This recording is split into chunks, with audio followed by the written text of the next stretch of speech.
ओम जय श्री गणेशाय नमः।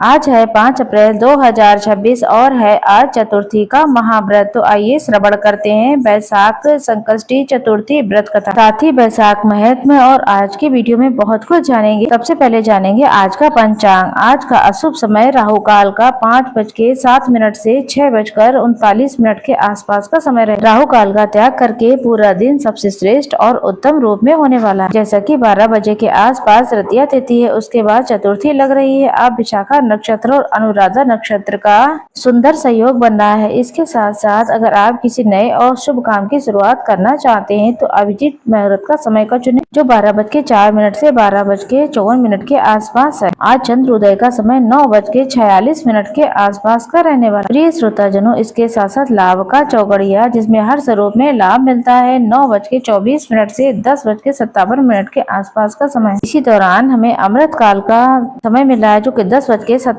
से 12:29 के आसपास का समय। इस समय किया गया कोई भी कार्य सत्कर्म सदा सर्वदा हमारे जीवन में खुशियां देने वाला होता है। इसी समय में प्रतिदिन आपके लिए पंचांग लेकर आती हूँ, जिसमें शुभ अशुभ राहु काल के अशुभ समय के बारे में बताते हैं। अगर आप प्रतिदिन हमारे वीडियो को देखना सुनना चाहते हैं तो आइए चौथ माता की अब कथा सुनाते हैं। आज के दिन जो भी आपकी इस कथा को माता सुनता है, उसके घर में सुख समृद्धि वंश वृद्धि देना और सदा सर्वदा उनके पति बच्चों की लंबी आयु करना। बोलिए चौथ माता की जय। कथा के अनुसार एक नगर में एक बुढ़िया माई रहती थी। वह अपने बेटे की सलामती के लिए 12 महीने के चौथ का व्रत करती थी। हर चौथ को पंसारी की दुकान से थोड़ा गुड़ और घी ला करके 4 लड्डू बनाती थी। एक बेटे को देती थी, एक से पूजा करती और एक हथकार के लिए निकालती। एक चांद उगने पर वो खुद खाया करती थी। इसके बाद उसका बेटा उसकी ताई से मिलने गया। ताई ने वैशाख महीने की चौथ माता का व्रत रखा हुआ था। उसने ताई से पूछा और बताया कि माँ तो 12 महीने की चौथ का व्रत करती है। ताई बोली, तेरी कमाई से तेरी माँ तरमाल खाने के लिए 12 चौथ का व्रत करती है, तो परदेश चला जाएगा तो वो एक भी चौथ का व्रत नहीं करेगी। लड़के को लगा कि शायद ताई जी सच कह रही है। घर आकर उसने माँ से कहा, माँ मैं परदेश जा रहा हूँ, तो मेरी सारी कमाई खाने पीने में ही उड़ा देती है। माँ ने खूब समझाया, बेटा ऐसी बात नहीं। माँ ने रोकना चाहा, लेकिन बेटा कहाँ सुनने वाला था। माँ ने उसे हाथ में दिए चौथ माता के चढ़ाए हुए चतुर्थी व्रत में गेहूं के दाने थे, वह आखे दाने दे दिए। बेटे से कहा, इसे अपने साथ रखना, चौथ माता ही आपको इन आखे के रूप में गेहूं के दाने के रूप में सदा सर्वदा तुम्हारी रक्षा करेंगे। घूमते घूमते बेटा जो है एक नगर में पहुंचा। उसने देखा एक बूढ़ी माँ रोती रोती जा रही है और पुआ बनाते हुए खूब रो रही है। इस कारण से उसने पूछा तो बूढ़ी माँ ने कहा, बेटा इस नगर की पहाड़ी पर एक पहाड़ी दैत्य रहता है। वह नगर में आकर के कई लोग उसने खाने की कोशिश की और मार भी देता है। अब तो राजा हर घर से एक आदमी जो है दैत्य के पास भेजता है। आज मेरे बेटे की बारी है, इसलिए मैं रो रही हूँ, इसीलिए मैं उसके लिए आज पुए भी बना रही हूँ। वह बोला, पुए मुझे खिला दे, तेरे बेटे की जगह मैं चला जाता हूँ। बूढ़ी माँ ने खीर पुए उसे खिला दिए। खा पीकर वो सो गया। रात को राजा के सैनिक आए और बूढ़ी माँ ने उसे भेज दिया। दैत्य के सामने पहुंचकर उसने चौथ माता के आंखें दैत्य की तरफ फेंक दिए। प्रार्थना की कि हे चौथ माता, अगर मेरी माता ने मेरी सलामती के लिए सच्चे भाव सच्चे मन से चौथ माता का व्रत किया है तो दैत्य का सर तुरंत ही कटकर गिर जाए। और ऐसा ही हुआ, दैत्य का सर तुरंत कटकर गिर गया। लड़का वापस आ गया। राजा ने उसे उपहार दिया, उसे विदा किया। चलते चलते वो दूसरे राजा के नगर में पहुंचा। इस राज्य में आवाज तभी पकता था जब एक इंसान की बलि दी जाती थी। सिपाहियों ने उसे पकड़कर आवे में चुनवा दिया। लड़के ने आंखें दाने निकाले और आवे में डालकर कहा, हे चौथ माता, अगर मेरी माँ ने चौथ का व्रत किया है तो आगा मेरी बलि लिए बिना झट से पक जाए। और आवा तुरंत पक भी गया। आवा में मिट्टी की जगह सोने चांदी के बर्तन निकलने लगे। अंदर से लड़का बोला, बर्तन धीरे धीरे निकालना, मुझे कहीं लग न जाए। राजा ने उसे निकलवाया और पूछा, इस आवे में से तुम कैसे बच गए? लड़के ने बताया, उसकी माँ चौथ माता का व्रत करती है, व्रत के कारण ही वो बच पाया है। राजा को विश्वास नहीं हुआ। उसने एक चांदी की सुराही मंगवाई और कहा कि सुराही की नली से निकल कर दिखाओ, तभी मुझे विश्वास होगा। तब लड़के ने चौथ माता को याद किया और आंखें सुराही में डाली और कहा कि बबरा बनूं और सुराही से निकला। और सुराही से निकल के राजा बहुत खुश हुआ। राजा ने खुशी के कारण अपनी बेटी राजकुमारी की शादी उसके साथ कर दी और सभी ने चौथ माता का व्रत करने का संकल्प लिया। और राजा ने आदेश भी दे दिया, पूरे राज्य में जहाँ जहाँ तक मेरी सत्ता है चौथ माता के जयकारे लगाते हुए व्रत किया जाए और माँ सबकी सदा सर्वदा कृपा करेंगी। उसने राजा के पास जाकर के खुद में नगर जाने की अपनी इच्छा जाहिर की। राजा ने रथ, घोड़ा, हाथी बहुत सारा दान दहेज देकर उसे विदा कर दिया। चौथ के दिन वह अपने नगर पहुंचा। वह अकेले पंसारी के यहाँ अपने माँ का इंतजार करने लगा। उसने कहा कि माँ चौथ का सामान लेने के लिए जरूर आएगी। थोड़ी देर बाद माँ लकड़ी टेकती हुई वहाँ पर आती है। बेटा माँ के चरणों में गिर जाता है और कहता है कि माँ मुझे माफ कर दो, मुझसे गलती हो गई। माँ ने उसे गले लगाया। लोग चौथ माता की जय जयकार करने लगे। उसी दिन से संपूर्ण नगर में सभी लोग चौथ माता के चमत्कार को जानने लगे। इस तरीके से बुढ़िया माई उसके बेटे के दिन फिर गए। किस तरीके से उसके बेटे का घर बस गया, सुख संपदा, धन वैभव सब कुछ मिल गया। ये चौथ माता जैसे आपने उस बूढ़ी माई और उसके असहाय बेटे की सदा सर्वदा रक्षा की, उनके जीवन में बहुत सारी खुशियां दी, उसी तरीके से जो भी इस कथा को सुन रहे हैं उनके जीवन में अपनी कृपा सदैव बनाए रखना। तो बोली चौथ माता की जय। गणेश जी से पूछा कि वैशाख मास की चतुर्थी को कौन से गणेश जी और किस विधि से पूजन करना चाहिए और उस दिन हमें किस तरीके का भोजन ग्रहण करना चाहिए।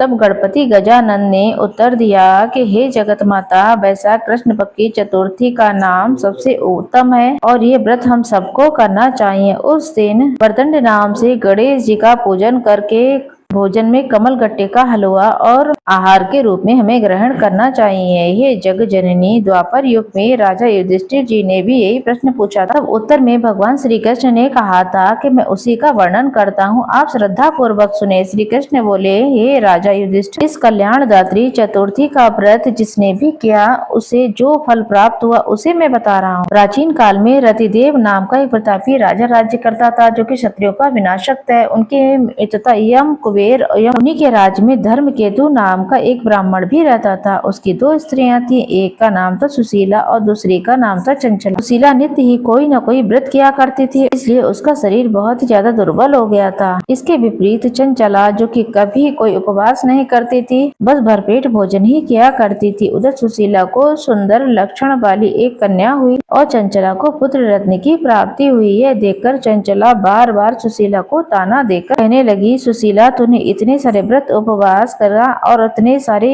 पूजा पाठ की, तूने अपना शरीर जर्जर बना लिया और तुम एक कन्या को जन्म दे पाई। मुझे देख, मैं कोई भी व्रत उपवास नहीं करती हूँ, इन चक्करों में नहीं पड़ती हूँ और मुझे पुत्र रत्न की प्राप्ति हुई है। ये बार बार व्यंग सुन करके सुशीला को ये बातें बहुत ज्यादा चुभने लगी। पर फिर भी विधि विधान से गणेश जी महाराज का आस लगाकर पूजा उपासना करती रही। सुशीला ने भक्तिभाव से संकट नाशक गणेश जी चतुर्थी का व्रत किया तो रात्रि में गणेश जी ने दर्शन दिए और कहा, हे सुशीले, तेरी साधना से मैं अत्यंत प्रसन्न हूँ। मैं तुम्हें वरदान देता हूँ, तेरी कन्या के मुख से निरंतर मोती, हीरे, जवाहरात, मूंगा प्रवाहित होते रहेंगे। हे कल्याणी, इससे तुझे सदा प्रसन्नता होगी। हे सुंदरी, तुझे वेद शास्त्र का ज्ञाता एक पुत्र भी प्राप्त होगा। इस तरीके का वरदान देकर गणेश जी महाराज अंतर ध्यान हो गए। वरदान प्राप्ति के बाद उस कन्या के मुख से सदैव मोती और मूंगा झड़ने लगे। कुछ दिनों के बाद सुशीला को सुंदर पुत्र हुआ। कालांतर में उसके पति धर्म केतु का अब स्वर्गवास हो चुका। उसकी मृत्यु के बाद चंचला घर का सारा धन लेकर दूसरे घर में जाकर रहने लगी, लेकिन सुशीला अपने पति के साथ घर में रहती पुत्र और पुत्री का सही विधि विधान से पालन पोषण करने लगी। कन्या के मुख से हीरा मोती झड़ते थे, इस कारण से उसके घर में किसी भी तरीके की कोई कमी नहीं थी। अल्प समय में ही बहुत सारा धन घर में इकट्ठा हो गया। इस तरीके से चंचला उससे ईर्ष्या करने लगी। एक दिन हत्या के उद्देश्य से चंचला ने सुशीला की कन्या को कुएं में ढकेल दिया। कुएं में गणेश जी ने उसकी रक्षा की और वह बालिका सकुशल अपनी माता के पास लौट आई। उस बालिका को जीवित देखकर चंचला का मन उदास हो गया। सोचने लगी कि इसकी रक्षा स्वयं ईश्वर कर सकते तो उसे भला कौन मार सकता है। उधर सुशीला अपनी पुत्री को पुनः प्राप्त करके बहुत खुश हो गई। पुत्री को छाती से लगाया और कहा कि गणेश जी महाराज ने तुझे पुनः जीवन दिया है। क्या था, चंचला वापस आई और उसके पैरों में गिरकर नतमस्तक हो गई। उसे देखकर सुशीला का तो आश्चर्य का ठिकाना नहीं रहा। चंचला हाथ जोड़कर कहने लगी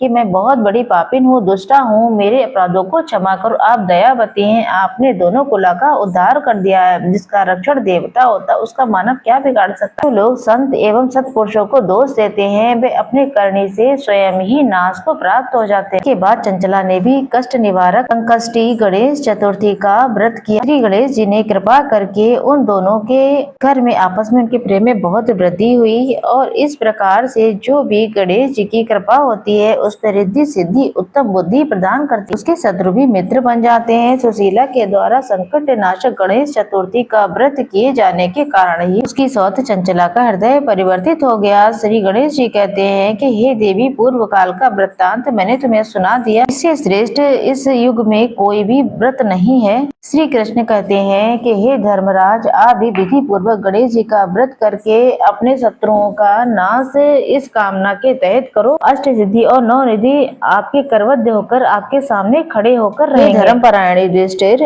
आप अपने भाइयों और धर्म पत्नी और माता सहित इस व्रत को कीजिए। निश्चित रूप से आपको थोड़े ही दिनों में आप अपने राज्य को पुनः प्राप्त कर लेंगे। आपके घर में रिद्धि सिद्धि का वास होगा। सदा सर्वदा मेरी कृपा से घर परिवार में खुशियां बनी रहेंगी। ओम श्री गणेशाय नमः। प्रिय श्रोता जनों, आपको नारद जी के द्वारा कहे गए वचनों के अनुसार चौथा अध्याय वैशाख महीने का सुनाती हूँ। इससे पहले मैं 3 अध्याय पढ़ चुकी हूँ, आप उन वीडियो को भी एक बार जरूर देख लें। चौथे अध्याय में वैशाख महीने के महत्व में लिखा गया है कि वैशाख माह में शरीर में तेल लगाना, दिन में सोना, कांसे के बर्तन में भोजन करना, दोबारा से उसी भोजन को करना, खाट पर सोना, घर में स्नान, ये सारे कार्य पूर्ण रूप से वर्जित है। वैशाख माह आज चौथे अध्याय में वैशाख महीने के महत्व में लिखा हुआ है। नारद जी कहते हैं, वैशाख माह में शरीर में तेल लगाना, दिन में सोना, कांसे के बर्तन में भोजन करना, दोबारा से उसी भोजन को करना, खाट पर सोना, घर में स्नान करना, ये सब कार्य पूर्ण रूप से वर्जित है। वैशाख माह में दोपहर के समय थके हुए ब्राह्मण के पैर दबाना सभी व्रतों में बहुत उत्तम व्रत है। जो दोपहर में आए और थके ब्राह्मण को सुंदर आसन देकर उसके पैर दबाता है, वे सभी बंधनों से मुक्त हो जाता है। अथवा गंगा आदि सभी तीर्थों में स्नान का फल उसे मिलता है। मनुष्य रोगहीन और मोटा ताजा होकर भी वैशाख स्नान नहीं करने से चंडाल योनि प्राप्त करता है। वैशाख में संक्रांति के दिन जो बाहर जाकर किसी तीर्थ स्थान पर स्नान नहीं करता है वह 100 जन्म लेता है। वैशाख माह में अन्न दान, जल दान करने से इच्छा पूर्वक सभी दुखों से मुक्ति मिलती है। वैशाख के महीने में नदी में स्नान करके भगवान विष्णु का ध्यान करते हुए 3 जन्मों में किए गए पाप भी नष्ट हो जाते हैं। प्रातः काल समुद्र में गिरने वाली नदियों में स्नान करने से 7 जन्मों के पाप और उषा काल में सप्तगमय